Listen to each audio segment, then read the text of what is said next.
Welcome to active contracts Tamil. So என்னோட name Krishnamurthy. நான் SEBI register advisor கிடையாது. இந்த வீடியோ உங்களுக்கு ஒரு எஜுகேஷனல் பர்பஸ்க்காக மட்டுமே. ஸோ இந்த வீடியோவை கொஞ்சம் ஃபுல்லாக டீட்டெயில்டாக பாருங்கள். ஏன்னா இதில் வந்து நிறைய விஷயங்கள் உங்களுக்கு இன்சைட்ஸ் இருக்குது, முக்கியமான இன்சைட்ஸில் இருக்குது, முக்கியமான சில டாபிக்ஸும் இருக்குது. ஸோ இன்னைக்கு மார்க்கெட் சினாரியோ அப்படின்றது வந்து அந்த மாதிரி நடந்திருக்காங்க. ஸோ அதை பேஸ் பண்ணி நம்ம சொல்லக்கூடிய விஷயங்கள் வந்து உங்களுக்கு ரொம்ப யூஸ்ஃபுல்லாக இருக்கும். ஸோ வீடியோவை ஸ்கிப் பண்ணாமல் ஃபுல்லாக பாருங்கள். பார்த்தீங்கன்னா இதிலிருந்து உங்களுக்கு ஒரு சில ஐடியாஸ் கிடைக்கும். சரிங்களா? ஏன்னா இடையில ஸ்கிப் பண்ணிட்டீங்க அப்படின்னா ஒரு சில சின்ன சின்ன ஹிண்ட்ஸ் தான் இருக்கும். அதை நீங்கள் வந்து சரியாக எடுத்துக்கல, அதை வந்து கேட்க நீங்கள் தவறிட்டீங்க அப்படின்னா அதை நம்ம பார்க்காம விட்டோம்னா கூட நம்ம மார்க்கெட்டில் வந்து சரியான மூவ்மெண்ட்டை வந்து சரியாக ப்ரெடிக்ட் பண்ணாமல் முடியாத மாதிரி போயிடும். ஸோ அதனால் வந்து ஃபுல்லாக பாருங்கள். ஃபஸ்ட்டு நம்ம தமிழ்நிலையில் கொடுத்துருக்க விஷயம் வந்து மார்க்கெட் சினாரியோ. சரிங்களா? மார்க்கெட் சினாரியோ அப்படின்னா என்ன? மார்க்கெட் சினாரியோ அப்படின்றது முந்தைய நாள் எப்படி ஓப்பன் ஆகி ஒரு க்ளோஸ் வச்சுக்கிறாங்க, அதாவது ஒரு கேண்டில் வந்து எப்படி க்ளோஸ் வச்சுக்கிறாங்க, ஓப்பன் ஆகி எங்கே க்ளோஸ் வச்சுக்கிறாங்க, அடுத்த நாள் எங்கே ஓப்பன் ஆகுறாங்க அப்படின்ற ஒரு ஓப்பன் மார்க்கெட் சினாரியோன்ற ஒரு விஷயம் இருக்குது. சரிங்களா? அதுக்கு அடுத்து இந்த டேபிள் இருக்கு இல்லைங்களா, ஆக்டிவ் கான்ட்ராக்ட்ஸ் டேபிளில் வந்து ஒரு ஷார்ட் எட்ஜ், குறைந்தபட்ச எட்ஜ், நம்ம ஒரு ஷார்ட் ரேஞ்ச் வைட் ரேஞ்ச் சொல்லுவோம். சரிங்களா? Short range and wide range சொல்லுவோம். அது கிடையாது, இது ஷார்ட் எட்ஜ் அண்டு வைட் எட்ஜ்னு ஒரு விஷயம் இருக்குது. சரிங்களா? இந்த வைட் எட்ஜும் ஷார்ட் எட்ஜும் எப்படி இருக்காங்க, மார்க்கெட் அந்த வைட் எட்ஜுக்கும் ஷார்ட் எட்ஜுக்கும் எந்த இடத்துல ஓப்பன் ஆகுறாங்க, அதுதான் வந்து ஒரு ஓப்பன் மார்க்கெட் சினாரியோ அப்படின்ற ஒரு விஷயம் இருக்குது. அதுக்கடுத்து நம்மளுக்கு இம்ப்ளைடு வால்டிலிட்டி அப்படின்ற ஒரு விஷயம். ஓகேங்களா? இந்த ஓப்பன் மார்க்கெட் சினாரியோ ஒன்று இருக்குது, இம்ப்ளைடு வால்டிலிட்டின்னு ஒன்று இருக்குது. ரெண்டாவது ஓப்பனுக்கு மேலே இருக்காங்களா, கீழே இருக்காங்களா, எஸ்டர்டே ஹையா, எஸ்டர்டே லோவா, ப்ரீவியஸ் க்ளோஸா, இந்த மாதிரி ஒரு சில விஷயங்கள் இருக்குது. ஸோ இதெல்லாம் நீங்கள் பார்க்க தெரிஞ்சுக்கணும். ஸோ இதெல்லாம் எங்கே இருக்கும் அப்படின்றது ஒரு விஷயம் இருக்குது. ஏன்னா இந்த ஓப்பன் மார்க்கெட் சினாரியோன்ற ஒரு விஷயத்த நீங்கள் சரியாக புரிஞ்சுக்கிட்டீங்க அப்படின்னா மேக்சிமம் உங்களுக்கு காலையில் 9:15க்கு அப்புறம் அதிகபட்சம் ஒரு 11 மணி அதுக்குள்ளே உங்களுடைய அன்றைய நாளுக்கான ட்ரேடே நீங்கள் முடிச்சிடலாம். அந்த அளவுக்கு இதில் நிறைய விஷயங்கள் இருக்குது. இதை மட்டும் நீங்கள் பார்த்துட்டிங்கன்னா போதும். ஸோ இதை நீங்கள் தெரிஞ்சுக்கிட்டீங்க. அப்போ இது எங்கே கிடைக்கும் அப்படின்னு கேட்டிங்கன்னா, நம்ம ஓல்டு வீடியோஸ் எல்லா வீடியோஸ்லேயும் வந்து சின்ன சின்ன ஹிண்ட்டாக அங்கங்கே சொல்லியிருப்போம். இது நீங்கள் தெரிஞ்சுக்கணும் அப்படின்னா நம்ம பிளேலிஸ்ட்டில் இருக்க ஒரு சில வீடியோஸ் பார்த்தாலும் சரி, இல்லை நீங்கள் ரேண்டமாக நம்மளுடைய பேஜை ஸ்க்ரோல் பண்ணிங்கன்னா அதில் வந்து ஒரு சில இடத்துல ஒவ்வொரு டாப்பிக்கையும் நம்ம சொல்லியிருப்போம். சரிங்களா? அதர்வைஸ் இதை நீங்கள் வந்து நான் இப்போ உடனே எனக்கு ஒரு பேக்கேஜாக அதை நான் தெரிஞ்சுக்கணும் அப்படின்னு ஆசைப்பட்டீங்க அப்படின்னா வர்ற சண்டே, சரிங்களா, இந்த வீக் சண்டே ஈவினிங் 4 to 6 ஒரு வெபினார், ஆல்ரெடி நம்ம இந்த வெபினார் தான் கண்டக்ட் பண்ணியிருக்கோம். அதே வெபினாரை தான் இப்போ கண்டக்ட் பண்ண போகிறோம். அகெயின் இந்த டைம் கண்டக்ட் பண்ணுறது தான் மேக்ஸிமம் லாஸ்ட் டைமாக இருக்கும். ஸோ இதுக்கப்புறம் நம்ம கண்டக்ட் பண்ணுறது எல்லாமே வந்து ஒரு கேம்பெயின் மாதிரி, ஒரு அதிகபட்சம் ரொம்ப லேட் ஆகும், ஒரு 2-3 மந்த்ஸ்க்கு அப்புறம் தான் கண்டக்ட் பண்ணுற மாதிரி இருக்கும். ஸோ இப்போ இது வந்து லாஸ்ட் டைம், ஆப்பர்ச்சுனிட்டியை வந்து மிஸ் பண்ணிட வேணாம். இதில் வந்து நம்ம இந்த ஓப்பன் மார்க்கெட் சினாரியோ எப்படி இருக்குது, ஓப்பன் ஆன உடனே ஃபஸ்ட்டு ஒரு மூவ்மெண்ட் கொடுத்து ஒரு எட்ஜ் கிரியேட் பண்ணுவாங்க இல்லைங்களா, அது எப்படி கிரியேட் பண்ணுறாங்க, அதுக்குள்ளே நம்ம ஒரு பர்சன்டேஜ் வைஸ் பிரித்து என்ட்ரி அண்ட் எக்ஸிட் எப்படி வைக்கலாம் அப்படின்றத இந்த வீக் சண்டே வெபினாராக நம்ம கண்டக்ட் பண்ணி எடுக்க போகிறோம். இதில் நீங்கள் ஜாயின் பண்ணி விருப்பம் உள்ளவங்க ஜாயின் பண்ணிக்கிட்டீங்க அப்படின்னா உங்களுக்கு ஒரு புரிதல் கிடைக்கும், மார்க்கெட்டை பற்றின ஒரு புரிதல் கிடைக்கும். ஸோ அந்த ஓப்பன் மார்க்கெட்டில் எப்படி நம்ம ஆக்டிவாக இருக்கணும், மேக்ஸிமம் நம்ம முந்தைய நாள் டேட்டாவே அனலைஸ் பண்ணி வச்சிட்டோம்னா ஓப்பன் மார்க்கெட்லேயே நம்மளுடைய மேக்ஸிமம் மார்க்கெட் மூவ்மெண்ட், அதாவது அன்னைக்கு நடக்கக்கூடிய மூவ்மெண்ட்டில் வந்து ஒரு 50% மூவ்மெண்ட் வந்து அன்னைக்கு காலையிலேயே முடிஞ்சிடும். ஸோ அதுக்குள்ளேயே நம்ம உள்ள என்ட்ரி ஆகிட்டு வெளியில் வந்துட்டோம் அப்படின்னா அன்னைக்கு நம்ம அதுக்கப்புறம் நடக்கக்கூடிய ஒரு சில மூமெண்ட்டில் நம்ம சப்போஸ் ஒர்க் இருக்குது, நம்மளால் அதை வந்து பார்க்க முடியாது அப்படின்ற பட்சத்தில் அதை அவாய்ட் பண்ணிவிட்டு இதுக்குள்ளேயே நம்மளுடைய ட்ரேட்ஸை வந்து கம்ப்ளீட் பண்ணிட்டு வந்துடலாம். இது வந்து எந்தெந்த மாதிரி இருக்கும், எப்படி எப்படிலாம் வாய்ப்பாக இருக்கும், அதுக்குள்ளே வந்து நம்ம ஒரு என்ட்ரி அண்ட் எக்ஸிட் எப்படி வைக்கலாம். ஸோ இந்த வீக் கரண்ட் வீக்கில் நடந்த இப்போ செவ்வாய், புதன், வியாழன், வெள்ளி, இந்த மாதிரி ஒரு 4 நாட்களுக்கு உங்களுக்கு ஒரு க்ளோசிங் டேபிள் எப்படி இருக்குது, அந்த க்ளோசிங் டேபிளில் வச்சு அடுத்த நாள் ஓப்பன் எப்படி ஆயிருக்காங்க, அதுலேருந்து எப்படி ஒரு மூவ் கொடுத்துருக்காங்க, அப்பா டவுனாக எப்படி மூவ்மெண்ட் கொடுத்துருக்காங்க, அதுக்குள்ளே எப்படி நம்ம ஒரு என்ட்ரி அண்ட் எக்ஸிட்டை ஃபிக்ஸ் பண்ணலாம் அப்படின்ற மாதிரி சொல்லி அதை வந்து உங்களுக்கு நம்மளுடைய இந்த ஸ்டாக் மோக் அப்படின்னு சொல்லக்கூடிய ஒரு வெப்சைட்டில் வந்து சிமுலேட்டர் மூலயமா எக்ஸ்பிளைன் பண்ணி சொல்லிடுவோம். உதாரணத்துக்கு இன்றைக்கே எடுத்துட்டிங்க அப்படின்னா கரெக்டாக 9:25க்கெலாம் ட்ரேட்ஸ் வந்து கம்ப்ளீட். அதுக்குள்ளே நம்மளுக்கு இவ்வளவு ப்ராஃபிட் கிடச்சிருக்கு. நீங்கள் என்ன சார் உங்களுடைய ஓன் ட்ரேடை வந்து நீங்கள் காமிக்க வேண்டியதானே, இது எதுக்கு இதில் காமிக்கிறீங்க அப்படின்னு கேட்டால், என்னுடைய ட்ரேட் அப்படின்றது மேக்ஸிமம் அன்னைக்கு இம்ப்ளாய்டு வால்டிலிட்டி அப்படின்றத பொறுத்து ஆப்ஷன் செல்லிங் சைடும் இருக்கும், ஆப்ஷன் பையிங் சைடும் இருக்கும். சரிங்களா? இது வந்து நான் முழுக்க முழுக்க என்னுடைய ஸ்ட்ராட்டஜி, அதாவது என்னுடைய ரிஸ்க் ரிவார்டு பேஸ் பண்ணி நான் எடுக்கிறேன். ஸோ அதை வந்து உங்களுக்குள்ளே நான் புகுத்த முடியாது. ஏன்னா உங்களுடைய கேபிட்டல் வேறையாக இருக்கும், உங்களுடைய ரிஸ்க் ரிவார்டு வேறையாக இருக்கும். சரிங்களா? அப்போ இந்த மாதிரி இப்போ இன்னைக்கு காலையில் 9:25க்கு எடுத்துட்டீங்க அப்படின்னா ஒரு 2767 ருபீஸ் வந்து நம்மளுக்கு ப்ராஃபிட் கிடச்சிருக்கு.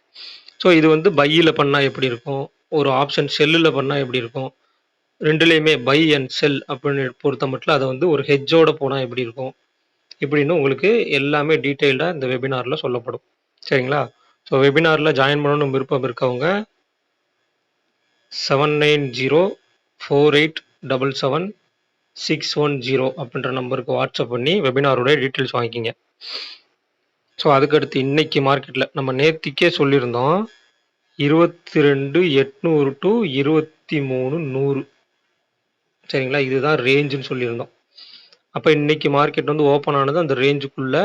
அதுக்கு இடையில நம்மளுக்கு நம்மளுடைய short range and wide range, short ரேஞ்சுடைய டாப் மேலே ஓப்பன் ஆகிட்டு ஷார்ட் ரேஞ்ச் டாப்பில் வந்து சப்போர்ட் எடுத்துகிட்டு வைட் ரேஞ்ச் டாப் வரைக்கும் போயிருக்காங்க.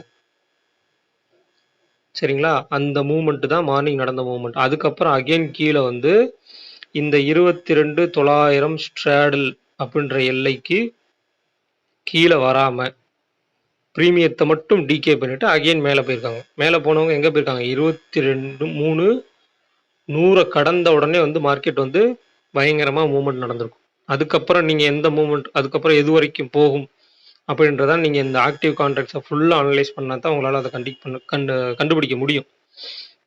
அதர்வைஸ் இந்த 100க்கு மேலே வந்து மார்க்கெட் மேலே தான் போவாங்க அப்படின்னு எடுத்துக்கலாம். ஜஸ்ட் அந்த சினாரியோ வைஸ் நம்மளுடைய இந்த ஆக்டிவ் கான்ட்ராக்ட்ஸோட பேசிக்ஸ் அனாலிசிஸை வச்சுட்டு. ஓகேங்களா? இவ்வளவு தான் இன்றைக்கி நடந்திருக்கு.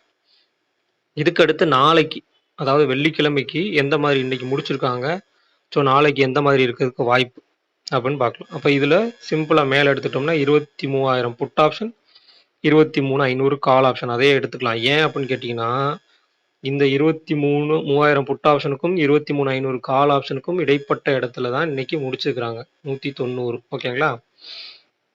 அப்போ இதை நீங்கள் எடுத்துட்டீங்க அப்படின்னா 23,500 + 32னா 23,532. அதே மாதிரி 23,000 கால் புட் ஆப்ஷனுடைய க்ளோஸ் 62 அப்படின்னா 22,938. இது ஷார்ட் ரேஞ்ச் உடைய டாப் அண்ட் பாட்டம். இந்த ப்ரீமியத்தை வந்து ஆட் பண்ணிங்க அப்படின்னா 94. அப்போ 23,594 22,906 அப்படின்றது வைட் ரேஞ்ச். இது ஒரு விஷயம். இதுக்கு அடுத்த ஒரு விஷயம் இருக்கு. இந்த 23,200 அப்படின்ற நியர்பை இருக்கக்கூடிய ஒரு ஸ்ட்ரைக் ப்ரைஸ், இதனுடைய லோ அப்படின்னு எடுத்துக்கிட்டா 23,273. இந்த லெவல்ன்றது ரொம்ப ரொம்ப முக்கியம். இதுக்கு அடுத்து ஒரு 60 பாயிண்ட் தள்ளி இருக்கு இல்லையா, 134. அப்போ 23,334 அப்படின்றது ரொம்ப ரொம்ப முக்கியம். இதுக்கெல்லாம் இந்த இடத்துல எல்லாம் நாளைக்கு மார்க்கெட் எப்படி ரியாக்ட் பண்ணுறாங்க, இவங்களுடைய இம்ப்ளாய்டு வால்டிலிட்டி எப்படி இருக்குது, சரிங்களா, இதெல்லாம் நம்ம வந்து கொஞ்சம் கன்சிடர் பண்ணி பார்க்கணும். ஏன்னா இதுதான் மார்க்கெட்டுடைய ரியல் டைம் டேட்டா. அந்த ரியல் டைம் டேட்டாவை நம்ம அனலைஸ் பண்ண தெரிஞ்சுக்கிட்டாலே அதுக்கப்புறம் ஃபர்தராக எப்படி இருக்க போகுதுன்னு தெரிஞ்சுக்கலாம்.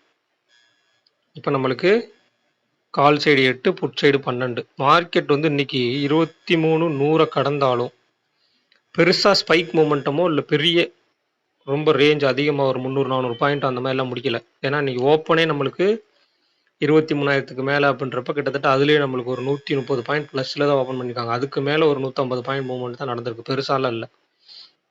சரிங்களா? அந்த ஓப்பனுக்கு மேல அப்படின்றது. இத நீங்க பார்க்கும்போது ஒரு பெரிய மூவ்மெண்ட்டா தெரியும். மேக்ஸிமம் ஒரு ஆப்ஷன் பையரா இருக்கீங்க அப்படின்னா, நீங்க இந்த விஷயத்த முக்கியமா தெரிஞ்சுக்கணும். இந்த மாதிரி ஒரு எக்ஸ்பைரி அப்வார்டோ இல்ல டவுன்வார்டோ நடக்கிறது என்னைக்காவது ஒரு நாள் தான் நடக்கும். இது எல்லா எக்ஸ்பைரிலயும் நடக்கும்னு சொல்லிட்டு, நீங்க போய் ஆப்ஷன் பையிங்க வந்து ரூ. 20 ரூ. 30க்கு பை பண்ணீங்க அப்படின்னா, மேக்ஸிமம் உங்களுக்கு லாஸ் தான் இருக்கும். இந்த ஒரு நாள் சினாரியோவ வச்சுக்கிட்டு, அன்னைக்கு மார்க்கெட் அப்படி போயிடுச்சு, இன்னைக்கும் போயிரும் அப்படின்னு சொல்லி பை பண்ணி உங்களுடைய பணத்தை வந்து இழக்க வேண்டாம். சரிங்களா? ஸோ இன்னைக்கு இன்னைக்கு குளோசிங் பிரைஸ்ல நம்ம எடுத்திருக்கக்கூடிய டேட்டால இந்த மாதிரி இருக்காங்க. அடுத்து நம்ம பேங்க் நிஃப்டி. பேங்க் நிஃப்டி நம்மளுக்கு எங்க முடிச்சிருக்காங்க? 50,062. ஆனா இங்க குடுத்துருக்கிறது 50,000 ஸ்ட்ராடல். முடிஞ்ச இடத்துல ஒரு ஸ்ட்ராடல் குடுத்துருக்காங்க. அப்ப அந்த ஸ்ட்ராடல் அடிப்படையில பார்க்கும்போது 50,391. அடுத்து 49,700. ஓகேங்களா? இந்த லெவல்ஸ்லாம் கொஞ்சம் நோட் பண்ணி வச்சுக்கோங்க. அடுத்து 49,900ன்றதும் நம்மளுக்கு ஸ்ட்ராடலா குடுத்துருக்காங்க. ஸோ அந்த ஸ்ட்ராடல் இங்க ஒரு ஸ்ட்ராடல், இங்க ஒரு ஸ்ட்ராடல் அப்படி இருக்கும் பட்சத்துல இம்ப்ளைடு வாலட்டிலிட்டி எப்படி இருக்கு? மார்க்கெட் நாளைக்கு எந்த மாதிரி சினாரியோல ஓப்பன் ஆகுறாங்க? அப்படின்றதெல்லாம் பொறுத்து நாளைக்கு இன்னும் மேல மார்க்கெட் மூவ்மெண்ட் எடுத்துட்டு போவாங்களா? இல்ல சைட்வேஸ்ல இருக்குமா? இல்ல டவுன்வர்ட் வருமா? அப்படின்றத தீர்வு செய்யப்படும். இப்ப கால் சைடு நம்மளுக்கு 11, புட் சைடு 13. ஸோ ஆவரேஜா இல்லாம புட் சைடு கொஞ்சம் ஹையராவே இருக்காங்க. அப்ப இவங்களுக்கு சாதகமா நாளைக்கு மார்க்கெட் வந்து ஓப்பன் ஆகல அப்படின்ற பட்சத்துல, இவங்களுடைய டிகேன்றது இன்னமும் மறுபடியும் அதிகமா தான் இருக்கும். ஏன்னா இன்னைக்கு நீங்க கம்பேர் பண்ணீங்கனாலே அது 50,000 மார்க்கெட் முடிஞ்சிருக்காங்க அப்படின்றப்ப 50,000 கால் வந்து ரூ. 79 தான் ஏறியிருக்கு. ஆனா அவங்களுடைய புட் ஆப்ஷன் கிட்டத்தட்ட ரூ. 200 இறங்கியிருக்காங்க. இதுதான் அந்த இம்ப்ளைடு வாலட்டிலிட்டியோட விஷயம். இத நீங்க புரிஞ்சுக்கல அப்படின்னா, எத பை பண்றது, எத செல் பண்றது அப்படின்னு தெரியாது. ஸோ இத புரிஞ்சுக்கணும். இம்ப்ளைடு வாலட்டிலிட்டிக்கும் ஒரு சில கண்டிஷன்ஸ் இருக்கு. அந்த கண்டிஷன்ஸ்க்குலாம் மாறி அவங்க ஓப்பன் ஆயிட்டாங்க. அந்த கண்டிஷன்ஸ்க்கு வந்து ஆப்போசிட்டா அவங்க சைடு மார்க்கெட் நிக்குது அப்படின்னாலே, அவங்களோட இறக்கம் அப்படின்றது அதிகமா இருக்கும். சாதகமா நின்னுட்டாங்கன்னா ஏற்றம் அதிகமா இருக்கும். அப்ப எந்த இடத்துல ஒரு ஆப்ஷன வந்து பை பண்ணணும்னு தெரியணும். எந்த இடத்துல ஒரு ஆப்ஷன வந்து செல் பண்ணணும்ன்றதும் உங்களுக்கு தெரியணும். இதெல்லாம் கொஞ்சம் கொஞ்சமா இந்த மாரி விஷயங்கள்லாம் பார்த்து வச்சுட்டீங்கன்னா தான் அத வந்து தெரிஞ்சுக்க முடியும். ஸோ இந்த வீடியோ பிடிச்சிருந்துச்சு அப்படின்னா லைக் பண்ணுங்க, ஷேர் பண்ணுங்க, சப்ஸ்கிரைப் பண்ணுங்க. மறக்காம உங்க கருத்துக்கள வந்து கமெண்ட் செக்ஷன்ல கமெண்ட் பண்ணுங்க. வெபினார்ல ஜாயின் பண்ணிருக்கிறவங்க முன்னாடி நம்ம குடுத்திருக்க நம்பருக்கு வாட்ஸ்அப் பண்ணி ரிஜிஸ்டர் பண்ணிக்கங்க. ஸோ நன்றி, வணக்கம்.